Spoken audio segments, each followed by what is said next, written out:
Now that we have discussed what a lot is, it's time to discuss what a pip is worth.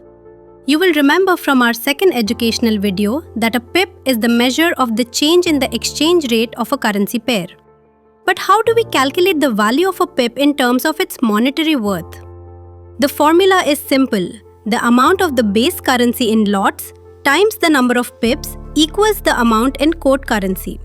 If you want to find out how much one pip is worth in euros, dollars per lot, or 100,000 units of the base currency, it would look like this.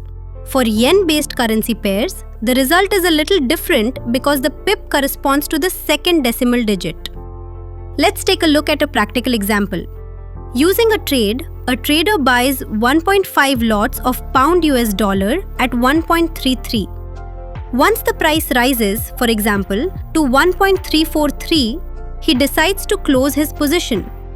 He's made a profit of 13 pips. But how much did he make in dollars? The formula in the case of pound US dollar here would look like this. That's how you calculate the monetary value of a pip.